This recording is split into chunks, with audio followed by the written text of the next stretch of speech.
drastically impacting your ability to gank, just because you're going to get more overall damage from the Sticky Napalm. UGTFO walks his face into a magic missile. Stampede uses Mule, running into Tumbling, does catch him out. Purification to the flying, he's got the dunk, finds one. Lithium, gotta be very careful now. Pork's joined the party. Repelled Axe coming at you, saying Axe is a one-man army. He actually might be in this case. UGTFO, making a huge amount of damage, get that double edge. Might be to do enough damage. Purification comes from Broder, saving the day. La la la. Caught inside the Battle Hunger, gets dunked again. Mule finds two. They finally can bring down UGTFO. The JK. Actually, Cox is playing incredibly aggressively, throws the finger of death, walks inside a Firefly and burns to death as Lithium says thank you for that one. May I please have another Mule? Once again, arrange for the Battle Hunger, just barely gets fogged out. Not going to be too happy with that one. Gonna be very careful now as Lithium doesn't have enough mana for a stun. Realizes that she doesn't have enough mana for a stun. Lithium packs herself away just in case Mule decides to re-engage on her. And Mule, of course, picks up a double damage room. Doesn't actually have a bottle, so chose not to go for a bottle. And to Axe, I suppose, he's a fairly effective bottle carrier, that being said, just because you do want to be using your Battle Hunger fairly aggressively, especially since he is going for the Battle Hunger build. But he chose to go for a Blink Dagger instead, so no Vanguard this time, no bottle this time, just going straight for that Blink. And Broda really saving the day, ensuring UGTFO can find another kill on Pork, but now he's being initiated upon. Ancient Seal, and that Arcane Bolt should be enough. And this is the power once again of the Skywrath Mage. Choosing to max out the Ancient Seal, so la la la. Choosing to prioritize the utility as well as the lockdown of the Skywrath as opposed to the damage potential of the Arcane Bolt. You usually don't see this build unless you have another form of reliable magic DPS. So for it, or if you're playing against a hero like a Brewmaster or a Void, where you want to prioritize the extra seconds of silence, or a hero such as the Morphling. So a Silence Morphling is a dead Morphling. Tumbling, looks like he is going for the Yasha, looks like he does have it flying out to him. The UGTFO can actually choose to go for a kill attempt on Tumbling right now, if he's not too careful. Hoof Stomp, 3 right clicks and then following with the double edge, should be enough damage to bring him down. Looks like he's doing so. There we go, Mule's coming with a Blink Dagger, and this is going to guarantee the kill. Dunks him down, says concussive shot, 1 concussive shot, now has to repel. La la la, could be number 2. There's Lithium's there, the bodyguard Skyrise Mage. We do have the Vengeful Swap now available. And Mule, this is what I'm talking about for the first 20 minutes as an Axe. You are God, there's nothing the enemy team can do to really respond to you. The sheer amount of damage potential the Axe can unleash on the enemy team is absolutely ridiculous. It's the reason why Axes used to be picked up by a lot of Eastern European teams, such as Team Empire, as well as Team Virtus Pro. So I believe it was Mag from Empire, who used to be quite renowned for playing Axe, just because they are able to deal so much damage in the first 20 minutes with the Axe that you could pretty much single-handedly win the game. While all this is happening, they haven't stopped Kin. This time he's actually picked up the Shadow Amulet, so he's telegraphing his move, but I guess the enemy team already are aware of this. He goes in on Pork, Mule catches him out, should be to dunk him down. 1 more counter helix will be enough. Broder, Purification, not going to get there in time. Could have actually chosen to body block Mule. Pork. Mule eats a cheeky Crypt Swarm for his trouble as well as the Ancient Seal, so he eats 315 damage from that alone. Ancient Seal, so the reason why he's choosing to prioritize is because you've got the 4-second cooldown with the Crypt Swarm coming in from Pork, so it really does provide more overall DPS than I suppose have you chosen to max out the Arcane Bolt. But that being said, because Arcane Bolt also goes down in terms of cooldown, most pro players choose to max out the Arcane Bolt unless you're against a specific matchup, so Pandaren Brewmaster, Morphling, or faces Void, so heroes where you want to prioritize lockdown. In this case, maybe it's to lock down the Slark, but Slark has the Dark Pact that you always have to work around. And King Killer, this time he finds a 13-minute Shadow Blade, so he's right on the target. He's actually a minute ahead schedule. And JK, if he's able to find a critical kill on him, you'll catch him out of position. Pounce is going to come through as well. The Dark Pact, there we go. You can't Firefly away from this. You can't run from Heaven, you can't run from Mule. So he locks you in place and smacks you down. Vengeful Spirit now has the Owner Shadows. Might be looking to go for a Medallion Courage later on. Very powerful pickup on the bench because you've got the negative armor from the Wave of Terror. UGTFO, he could be the Sacrificial Lamb. Caught way out of position. Concussive Shot and the Magic Missile. Metamorph being used and the Big Scary Demon takes his soul. Lithium finds himself another kill. When the Vengeful Spirit has 3 kills in the Centaur Warrior has none, things are looking very questionable for UGTFO. Nowhere near his Blink Dagger, way too far the position. Could have actually stampeded the instant he saw the Concussive Shot. Tried to run through the enemy tower, maybe even run to the enemy tower and TP out. Could have been a viable course of action. Chose to just sat there, ate the Magic Missile and the Concussive Shot. Took another death. He's nowhere near his Blink Dagger. So while the JK, he was actually very close to his 14-minute Blink Dagger. UGTFO, nowhere near it. And that timing window is going to impact them a huge amount. Mule actually gets a Tranquil, but it's just stolen. Thought the JK actually killed them. Looks like he just stole them. Mule, feeling like Excalibur after Aoi 2000. Not going to be too happy with that one. That's an 825 gold he has to spend to buy a new pair. Actually, no, the price has gone up. It's about 900 now since Winter Protection now costs 200 instead of 175. Mule not going to be too happy, buys Tranquil Boots. While that's happening, Pork takes a free tower. Cox rotates a little bit in. Actually, they had Fortification available for that, so a huge misplay coming in from mate. Although, no, never mind. They got the refresh Fortification from losing that tower. Otherwise, they probably would have fortified earlier. Blink Dagger coming online, so 14-minute mark, right on the money from the JK. UGTFO on the other hand, won't be able to find it for another 2 minutes, assuming he doesn't die. Well, 2 minutes if he finds a kill, otherwise 3 minutes. The rate he's farming, which isn't too quickly. He actually should just rotate to the jungle, because he's got Tranquil Boost. He just Hoof Stomp, double edge down camps, stack him, clear him. Make sure that he gets that Blink Dagger, because without it, it's not going to be too effective. La la la, goes for a Mystic Plan, King Killer finds once, Shadow Dance being used. And Tumbling. Tried to re-engage. Looks like he did go for the point in Sunder at 9, so he's just going to completely forego any points of reflection. The drawback of this build is you need the rest of your team to set up for you. King Killer goes in. Mule actually dunks all over Ponk. Finger of Death being used. Actually, it looks like it was disjointed by the swap, so the JK should be taking a death. King Killer should be able to stab him down. Guardian Angel being used to dive and Lithium. Where is your vengeance now, says Mule. Earthspike being used. Can choose to dunk. Actually doesn't. The Sunder coming in from Tumbling. Almost cost him his life, just barely able to disengage. Mule using Cold to provide himself armor so he could tank that tower. Brody comes with the Purification, very sloppy, back and forth fight. UGTFO shows up late once again, eats a bunch of tower shots for his trouble. King Killer can choose to re-engage on La La La, instantly pop him. Sunder was used, he wants to go on and Tumbling, but Tumbling must know something's up. He was body blocked by an invisible unit, so he knows King Killer was hanging around. And mate, they decide to play it safe. After all, this is elimination, this is game number 3. You don't want to see any King Killer throws coming out. So not today, says Kin. TT's on out of there. And Tumbling, very slow start. This is usually, you usually see Killer, Yasha, as well as Quelling Blade Boots on Terrorblade around the 12-minute mark. Some players can even find it by 9 minutes. If you're able to find an exceptional amount of farms at every single last hit and maybe a kill, you usually find it around that time because he hasn't been able to do so since he's taken 3 deaths in quick succession. Tumbling, very heavily denied in terms of farm. And now King Killer, even though he played very passively, now that he's picked up Shadow Blade, this is the difference between the Terrorblade and the Slark. Terrorblade keeps farming until he finishes his IS Guardian. That's the point where he says, okay, let's fight. Slark, he finishes Shadow Blade, says, okay, let's dance. Terrorblade, he can look to start split pushing once he goes for the Man Style. Looks like he actually goes for the Boots of Travel, so he's going for a very old school split pushing build. This is the build for Terrorblade when he first came out that a lot of players experimented with. The strength of this build is it gives you ridiculous split push. The reason why it's fallen out of favor is the fact that you're going to be fighting as 5 a lot more often. While you're split pushing, your illusions take a lot more damage, so they're not as reliable as they used to be. Enemy teams can react to you a lot more quickly. And it means the rest of the team is fighting 4v5. But while they fight 4v5, they're going to get cleaned up. Stampede being used on Kin as well as Repel and Shadow Dance. Making sure he gets out of there. Exorcism has been popped though. They want to disengage. They're going to get the hell out of there. Brother, he gets lassoed in. He's going to be the Sacrificial Lamb. Turns around. The Purification almost kills Tumbling. And he had a little bit of follow-up from Mule, but they all disengage. It's that time of the month for Death Prophet and the rest of the team. From mate, they're run the hell away. They're going to wait a little while, then come back once it's worn off. Otherwise, you don't want to take this fight. Fortification is available, it's going to be used. Mule, he's thinking about it, so wait until it wears off. Halaterra unfortunately scalped him out though. Polk, Exorcism just wore off. Now they can choose to engage. But while all this is happening, UGTFO actually now finds his Blink Dagger. So 18-minute Blink Dagger, 4 minutes behind schedule, but better late than never.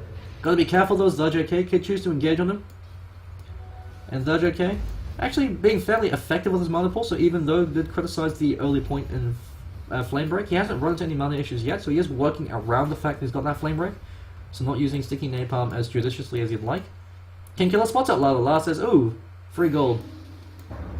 Ancient Seal and Mystic Flare though, Ken. It's a lot of damage with La La La, because most of that Mystic Flare was quickly sidestepped by Ken. Should be able to disengage. Although, never mind, here comes a stun from Lithium. They are able to find the kill. While that happens, UGTFO just gets a solo kill on JK. Looks like he actually showed off his own Blink Dagger, so he says, you're not the only one of those. Blink Stomp into the double edge, so the Execution Power of the Centaur finally coming online. They now have a reliable way to deal with the Terrorblade outside of course Mule. Looks like he's going for the Agnum Scepter, so this is a very old school axe build. So this is the axe build when he was running the competitive scene, so I believe it was 8-1 as well as 8-0. When axe used to be picked up by a lot of Eastern European teams, just due to the fact that they like to fight, and axe is a hero is perfect for fighting. If you get a very early Agnum Scepter, so in the 24-25 minute mark, you can pretty much decide the game, just because you do so much damage with that Culling Blade because you have an increased window, and you've got that lower cooldown, so you can choose to dunk creeps. Lasso actually being interrupted by Mule, could actually choose to dunk down WK. He's got the Guardian Angel, unfortunately whiffs it, so just a little bit too shy. Mystic Flaming Use actually kills Broder. And Cox as well gets cleaned up. Mule, not going to be too happy with that one. Yeah, no, mate, they're all kind of sitting around saying, mate, what the hell was that one? Didn't quite check his numbers too properly. King Killer, Shadowblade's in. He is aware that the enemy team did have sight of him. Never mind, the Sentry one is their own. Might be the go for a kill on Lithium, though, so... Hit, pounce, Dark Pack's gonna come through as well, so Shadow Knight's gonna find an easy kill. Mule actually comes back into the fray to be able to duck down La La La, never mind, still on cooldown. Pork, pops Exorcism, says let's dance. Should be actually be able to find the kill on Mule. Mule won't be able to safely disengage from the Exorcism, especially if the Crypt won't let it interrupt his Blink Dagger. And Mule should be taking a death. There's no Broder there to save you. UGTFO goes in there, blows into the Exorcism, throws his life away. Double Edge is a creep, UGTFO. Just throwing his life away. Not really too sure what happened there. Blinks in, he had good intentions, starts panicking. Double Edge is a creep and then dies to the Spirits, giving Pork another free kill. Pork very close to his BKB now, says thanks for the gold. And Broder shaking his head saying, why did I draft the Centaur? Why didn't I just give him the Clockwork Goblin? Hanging around the mid lane, trying to find as much farm as he can. So he probably wants to be going for a Blink Dagger of his own so he could immediately be able to get in there with the Purification, or be able to be a tactical Omni Knight with the Blinking Guardian Angel. Otherwise, the Aghanim Scepter, very powerful pickup on the Omni Knight, or a Force Staff to give his team a bit more utility. That being said, Broder does like going for the Drums of Endurance on the Omni Knight. Fairly cost-effective pickups, it does give you a lot more stats to work with. But of course, the drawback of the Drums of Endurance is it requires you to be in the front line. And Omni Knight, despite being a strength hero, is actually fairly squishy, because you're going to be using all your spells on everybody else. You never want to use your spells on yourself, unless if you could get multiple heroes with the Purification for a kill, or if you're at risk of dying and nobody else is. So it's the reason why you usually see Blink Dagger as much more common pickup on the Omni Knight to give himself that utility, so he can blink, heal bomb people, he can also safely engage from the distance. And Tumbling, he's actually recovered very nicely, so despite getting off to such a difficult start, ever since he's picked up that Boots of Travels, being able to dodge fights, dodge ganks, and now he's very close to his Mantis Style. Once that Mantis Style comes online, he can start building towards the Ayasgadi, and once that Ayasgadi comes online for the Terrorblade, he's reached the point of critical mass, where he's now ready to fight.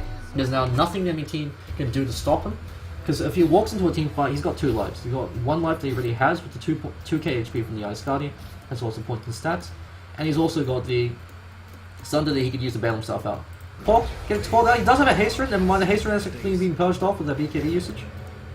So 10-second BKB can be completely wasted, but does keep himself alive. They are going to forfeit that Tail 1 tower though, UGTFO. Picks up that casual Planeswalker's Cloak, most likely going to be going for the Pipe of Insight. BKB tends to be the preferred pickup on the Centaur Warrener against most lineups, because it gives you a free double edge, and that alone is enough reason to go for the BKB, let alone the fact that you could shrug off anything the enemy team throws at you. Outside the course of the swap, or the lasso. JK going for that Skyhold combination, the 4-star Blink Dagger, King Killer. Shadow Blading away. Might look to go for an engagement, but that being said, he spots out the entire team. Mule unfortunately whiffs the call. King Killer now chooses to engage. Actually, they decided going for it. So with that Stampede, they choose to re-engage. Cyclone being used as well as the Yule Scepter. And that actually does bring down UGTFO, so this Exorcism is going to be enough. Kid should be the final kill on Lithium. One more right click, then mind Cox is able to take it. Mule does go engage on Pork. They have to bring down Pork because Exorcism has been doing so much damage in this entire fight. Mule gets cleaned up by Pork. Cox is being dragged back, only taking a death. And yeah, nah, mate. Take an absolutely disastrous fight. They feed Pork an ultra kill. This is why you run the hell away every single time Death Prophet pops her Exorcism, unless you could kill her at the very, very quickly.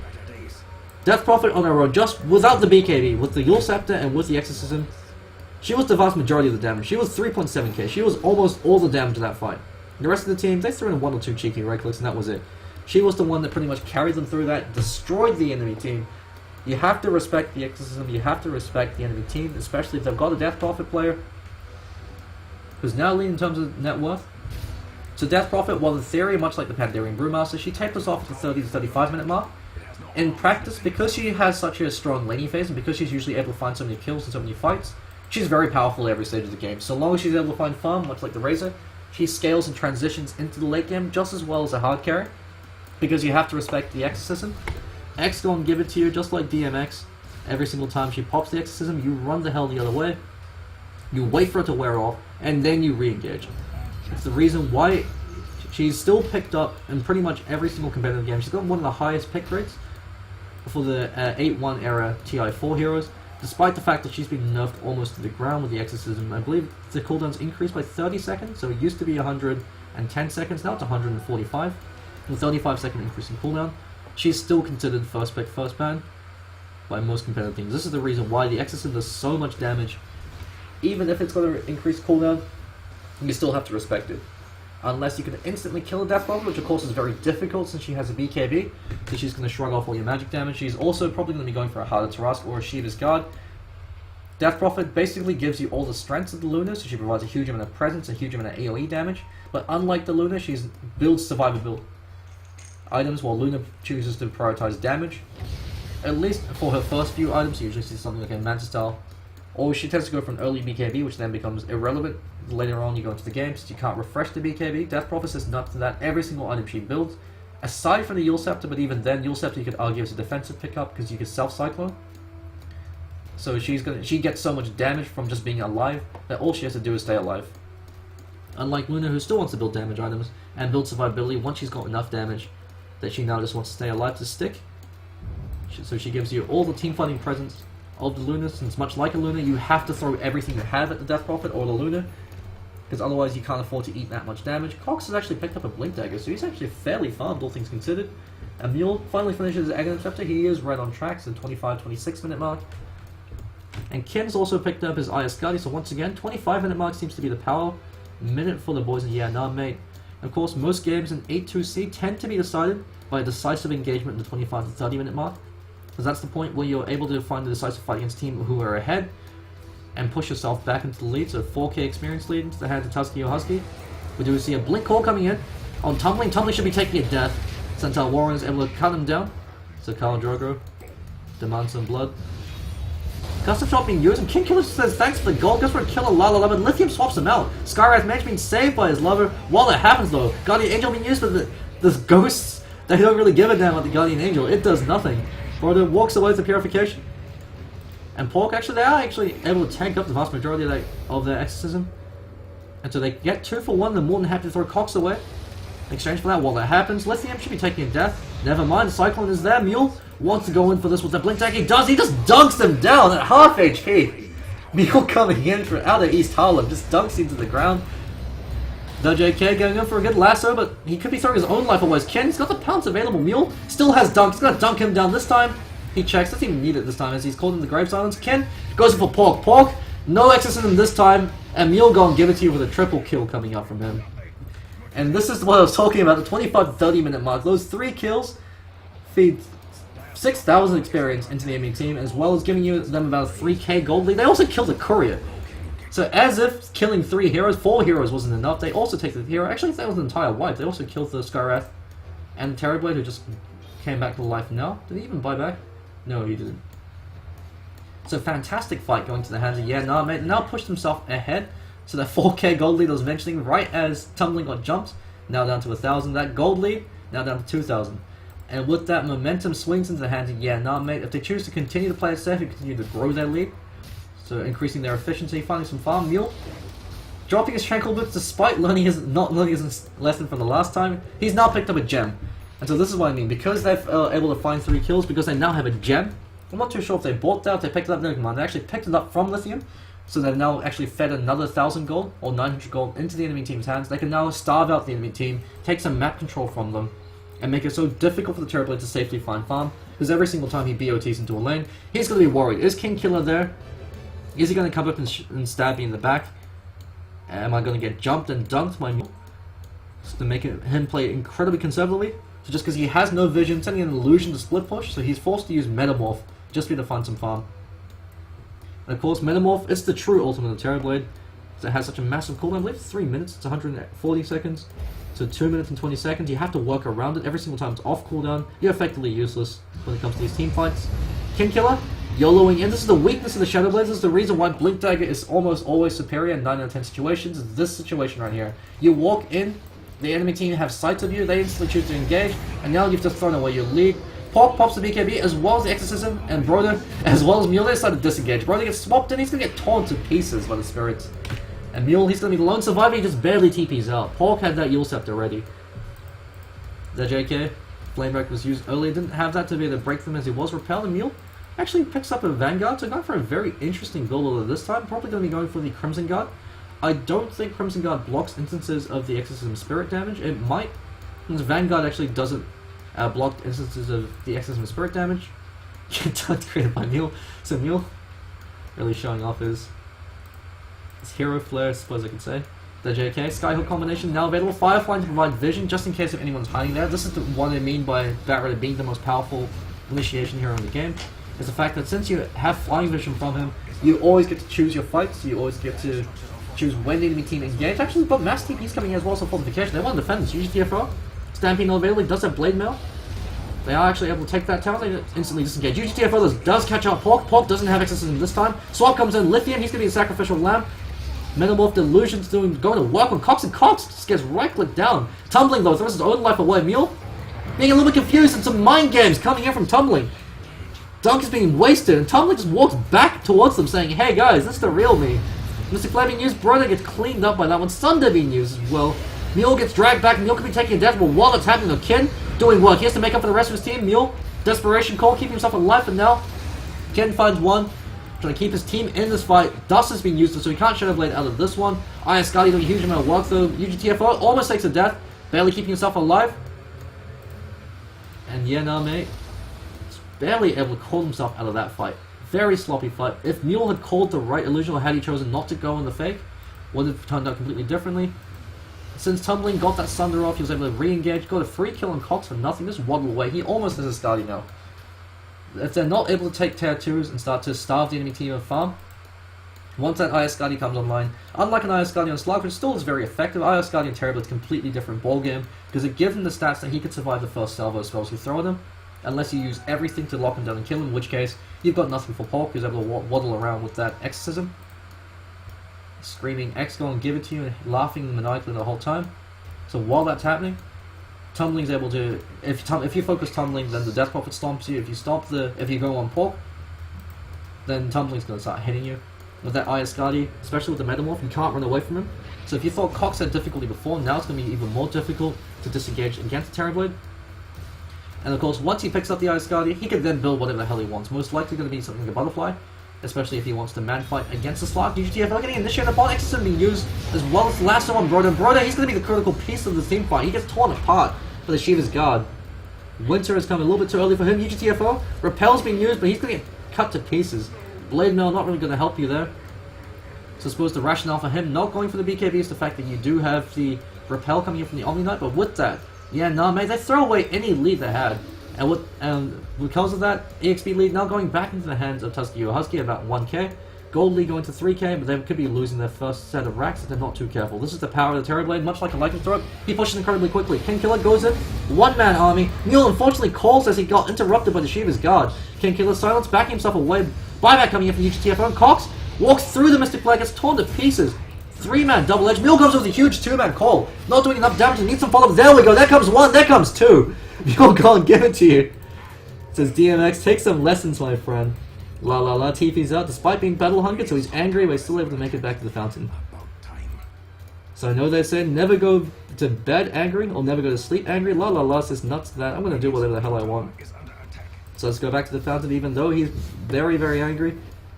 Tumbling, since he stayed alive through all that, he should be able to find his Scotty. Actually, he almost has it. We'll be able to find it in the next 30 seconds, since that creep wave should be all his, especially with the Metamorph Delusion smacking it down.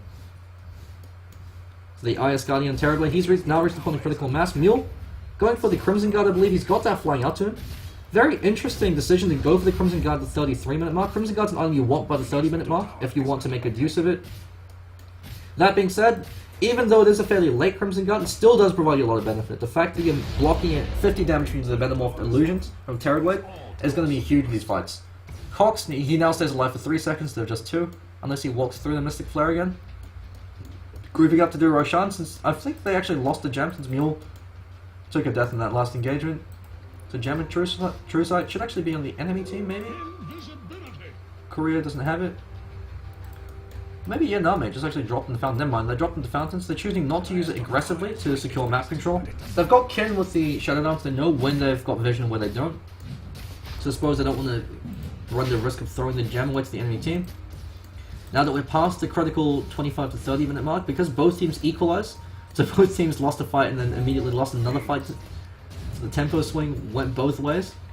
If the game goes late, Tuzki or Husky, they do have quite a powerful advantage, just because they've got the Terrorblade. Terrorblade can single-handedly out-carry pretty much every hero of Yaname. Of course, if Kin gets an Abyssal Blade, that could be the game breaker. Because if you're able to hit him with the Abyssal Blade, lock him down long enough for Mule to be able to execute, you can actually fake out Roshan, forcing the Exorcism coming out from Pork. And Pork, now they have to go for Roshan. So they say, we already popped the Exorcism, we might as well go for Roshan. They've got the JK though, scouting out UGTFO, does go for Lasso over UGTFO, forced off being UGTFO, getting dragged into the Roshan pit, and get torn to pieces. They decide to run in after him, saying Leroy Jenkins running in. They want to go for the dunk, not able to do so. Lithium taking a huge amount of damage. Dunk actually coming from Mule, not going to be enough though, as he makes calculated damage once again. King Killer with that Crimson Guard staying alive, and now going to work against Tumbling. And Tumbling, there's only so much you could do against the Slark constantly stabbing and stealing his stats. Cox running around, getting silenced. Mule sending his ground against Pork. Gonna die to the Scalia though. This is what I mean with reaching the point of critical mass. Terrorblade, once he gets the Ice Guardian in the Mana style, you just can't deal with him. He's got so much survivability. And he can tank out your spells. Because you've got a Death Prophet who's also stepping on your Neds, you can't choose to split your attention. You have to choose one or the other. And either way, it's damned if you do, damned if you don't. If you focus the Death Prophet, Terrorblade stomps you. Otherwise, the Death Prophet will be the one stomping you with the Exorcism. So, interesting decision from Yaname to choose to engage. After UGTFO had been dragged in, they should have chosen to back off there, give away the Aegis, because now they're going to be giving away the first of the Rex. They don't have buyback on Mule. They don't have buyback on UGTFO. And Terrorblade pushes exceptionally quickly just because he's got 1.5 base attack time. So he's one of the few heroes that belongs to the club of low base attack time, means he gets more bang for his buck as far as attack speed's concerned. Broda, Lassoden, Magic Missile, Pork. He's the one taking damage, but can kill him. Even if he does kill Pork, actually Swap comes through to ensure that doesn't happen. Shadow Dance's going to get one off. He doesn't have the Abyssal Blade to work, but he does get a bash on Lithium. UGTFO actually comes with a huge Hoof Stomp. Double Edge is down too. Pork gets cleaned up as well. Aegis pops, they do get the melee Rex though. And Tumbling, he's just going to run the hell away. Aegis pops, UGTFO should be able to follow up the Hoof Stomp. Pork pops that BKB. Dunk actually comes in from Mule. Finds one, they have to kill Tumbling. If they don't kill Tumbling, they're going to put themselves in a very bad position. Tumbling, they should be able to find his death. This time, Dunk comes in from Mule. He cancelled it to ensure he gets it. So every single time Mule doesn't get a dunk, they lose a fight. So he's learned this lesson. He has to be able to make sure he gets those dunks, but buyback is available. And they haven't pushed at high ground. The only lane they can choose to push high ground is going to be the mid lane. And by that point, Exorcism will be up for the Death Prophet. She can actually solo defend this with the X. Mule, because he went for much more momentum-based items this time instead of going for a late game build. Since then, we're now moving into the early stages of late game. Those items aren't going to be as effective. I mean, the Crimson Guard still is doing a huge amount of work and providing a little sustain in these engagements. The Aghanim Scepter, if he's able to time it properly with the HP and actually dunks them properly, can be a huge swing. But that being said, their only real form of right-click damage is going to be coming in from Slark. And King Killer very close to the Abyssal Blade, but that being said, he wants to make sure he's able to hold on to buyback, because if they lose one more fight and they call without buyback on their cause, they're going to be losing the game. King Killer, pushing on the bottom tier 2, no one's man enough to really try to defend against them, because they know that there could potentially be UGTFO or Mule waiting in the wings. And Cox as well, with his own Blink Dagger. Being a little bit questionable with his decision making in these team fights, kind of walking in past the Skywrath who just says, oh, free food, silence, Mystic Flare. But that being said, he's choosing to lock down priority targets, so even if he throws his life away, we've got an alliance that will back off in smoke coming in. He's going to wait for Tumbling, most likely, to try to push out the tier 2, and they're going to jump him and try to kill him. They realize it's an illusion, smoke didn't break. So they're going to be very patient. After all, Dota is a game of patience. The JK, la la la, they're actually going to be the ones to break the smoke. Pinks are coming through, they want to go into this. UGTFO, and Mule, they catch out la la la, who instantly gets popped. The JK gets turned to a frog, Pork, pops Exorcism, they have to try to disengage now. They cannot afford to fight this, even though they've got 4v5.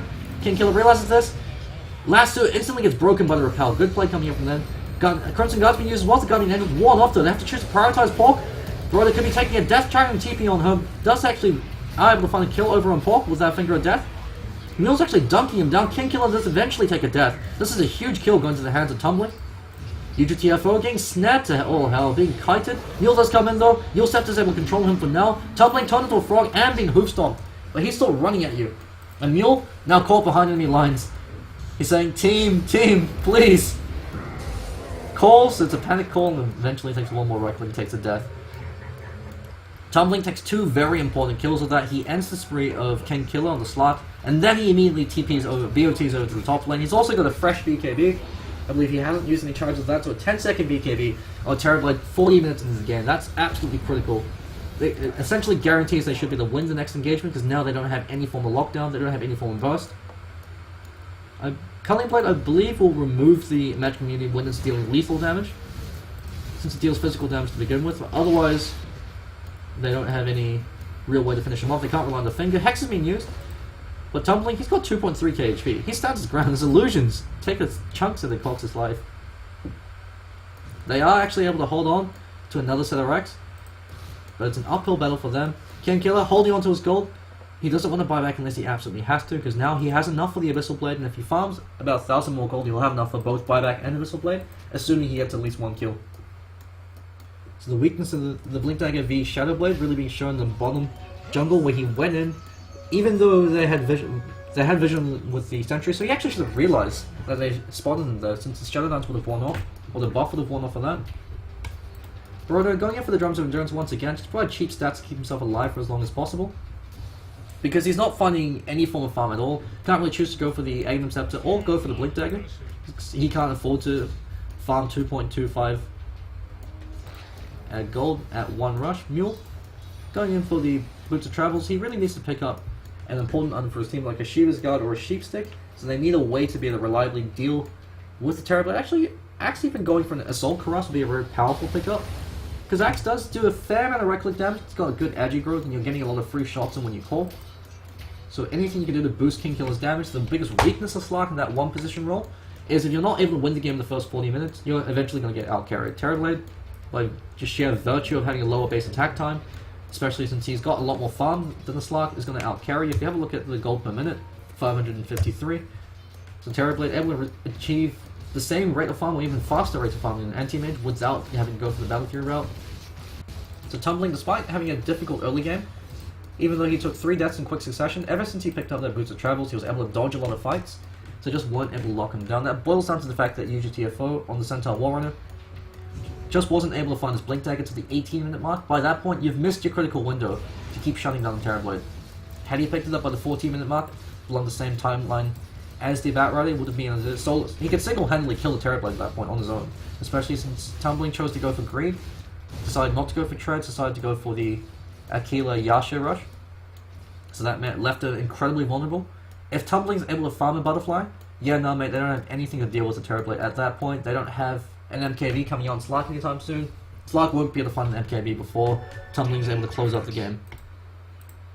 And since Slark is the only reliable way they have to deal with the Terrorblade at this point, that Butterfly is going to be a fantastic pickup on Tumbling. It means they just actually can't do anything. He's got the BKB, so he can shrug off all their magic damage. Should they actually choose to prioritize him with right clicks, it gives him enough time with that BKB to be able to sunder. Actually, King Killer goes for his own Butterfly. It's a very interesting pickup coming in from him. Butterfly, a very powerful pickup on Slark, because you now have that dual functionality of activating the Flutter effect to give yourself more attack speed, and more importantly, more movement speed. Kin instantly Shadow Dances away from an illusion of Terrorblade. That's how afraid he is of the potential threat of the Terrorblade. It's now a 5-man party since it's got the double conjure illusion, as well as the match style split. The JK smoked up, popping Firefly to provide that flying vision we were talking about. This is going to be the window to initiate. UGTFO picks up a Heaven's Halberd, but considering the fact that the Terrorblade's either going to be BKB'd or dead, it's not really going to be a threat. Mule goes in for initiation on the JK, so they're initiating on the initiator. Swap actually being used instantly. Break hits Cox, now pulled into the fray. Crimson Guards keeping alive, and now he instantly gets popped. UGTFO running around. Pork actually gets Cyclone into the air, keeps himself alive from Ken, who walks back through the Mystic Flare. Doesn't have buyback. This actually could be game. UGTFO fleeing from his life. Mule gets cleaned up before he could dunk him. Broder, last man standing, gets 3 shot by Tumbling, and this is the power of the Terrorblade. Once he gets the Iascadi Med Cell, he's reached critical mass. Anything else past that point is just gravy. Because he was able to do so in a reasonable amount of time, because even though they got 3 kills in them early, they weren't able to translate those kills into towers, because they threw the fight after they won such a decisive engagement at the 30-minute mark. Really set them back, because they threw 2 huge sprees away, and now Kin doesn't have buyback.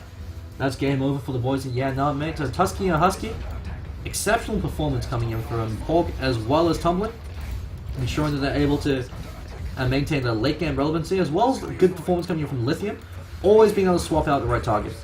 So we're talking about them picking up Venge to deny Yaname, picking it up to prevent the Venge swap from the back row. You also have the Venge functionality in saving your carries. If your carry ever gets initiated on Venge swaps, no one cares if the Venge dies, so long as your carry doesn't die as well. So excellent performance coming in from Tuzki or Husky. Yaname really kicking himself for throwing game number 2. But that's the way the cookie crumbles. Tuzki or Husky, it really boils down to the fact that the mid lane matchup, Mule up against Pork, with the axe against the Death Prophet, despite Mule really being the deciding factor in keeping Tuzki or Husky in, keeping a Yaname in the game, because he was off to such a slow start, had they given him a lane control hero such as the Templar Assassin, had they picked up Templar Assassin as their 4th pick before the last banning stage happened, they were able to ban it out for their 5th pick, could have been a completely different game. Puck also would have been a very powerful pickup against the Death Prophet, because you also have a very tempo-specific hero that can constantly gank all the lanes at once, because you could apply the Dream Pull to lock the tumbling in place. Got the Winning Rift to prevent it from being asunder. You've got that burst damage to lock him in place as well to ensure that Slark is getting those hits in. This is the inevitable weakness of Slark as that one position hero. If he's your only form of physical DPS, you have to win the game in the first 30 to 35 minutes. Otherwise, if they have a hard carry of their own, hard carries eventually get so big you can't deal with them. Especially since he chose to go for the Butterfly, which was justifiable. It's the fact that he didn't have buyback. So had he gone for the Abyssal Blade and had buyback, could have been a different outcome since he died so early on in that engagement. Slark eventually hits a wall where, especially against the Death Prophet, where you're not going to do enough damage to kill them before your Shadow Dance wears out. And once your Shadow Dance wears out, you're dead in the water. There's nothing you can do to disengage since he didn't go for that Blink Dagger route, and that cost him a critical engagement in the bottom and the Radiant Jungle, where he just went in on his own, got caught out of position, got picked off, and the rest of his team fell apart. After that, had he picked up a Blink Dagger, he could have safely initiated, or he could have disengaged the instant he realized the enemy team were actually grouped up as 3, not just as 1. So Shadowblade pickup really going to be the critical factor, since they were so heavily dependent on momentum. That being said, the Shadowblade was actually picked up very early on this time, so they just had to ensure that UGTFO found his Blink Dagger by the 14-minute mark instead of the 18-minute mark, since he just wasn't too much of a factor in the game. And when you pick up a Centaur Warrunner, you pick him with the expectation that he's going to get a 14-minute Blink Dagger, that he's going to be able to find solo kills. Once he gets that Stampede, that he's going to be able to set up kills for the rest of your team. If he's not able to do so, then he becomes a liability very quickly. The Centaur Warrunner, if he's able to find these kills early on, and if he's able to control them, the tempo of the game by setting up kills for the rest of his team, by being able to safely disengage against the Death Prophet, then he becomes an incredibly powerful late game hero because you're able to find so much gold that you can farm up important items such as the BKB for the Centaur, such as the Shiva's Guard, or even something like the Assault Cuirass to ensure that the Centaur maintains its relevancy in the late game. Because they all went for mid-game centric items and weren't able to close out the game in the mid-game. Mule as well, going for the Crimson Guard and the Aghanim Scepter, so 2 very powerful mid-game items that don't have much relevancy in the late game. Tuzki or Husky, they knew that all they have to do is outlast Yaname. They can afford to trade fights, they can afford to even lose fights, so long as they don't lose racks. If they're able to continue to find their farm on their core heroes, if they're able to continue to maintain their objectives, so as long as they have the high ground advantage, they can drag out the game for as long as they want to, and once you have the Boots of Travels, Manta Style, and the Ayaskadi on the Terrorblade, he's hit critical mass, you now say, okay, let's fight. We've got everything we need to fight, and Tumbling, fantastic performance on the Terrorblade, despite having a lot of pressure being applied, able to eventually pull his team through. So that looks like it. Yaname, unfortunately, will be eliminated, and Tuzki or Husky will be moving on to the semi-finals. I'm FortyeniN, Community Shoutcaster for the UGC League. You can follow me at FortyeniNDota on Twitter, and I will be casting usually around this time of the week on this channel, so subscribe if you've liked what you've seen tonight. Otherwise, check out UGC League on their website, www.ugcleague.com. The 3rd season will be starting, I believe, in January. So it's an amateur tournament that's open to everyone from everywhere. There are specific divisions. This is the Eastern Division for the Southeast Asia, as well as the Australia-New Zealand region. So both these teams, Tuzki or Husky, I believe are Australian, and Yaname, Kiwis over from Little Old Dunedin. But otherwise, that'll be it for tonight. Thank you for watching, and have a good night. FortyeniN signing.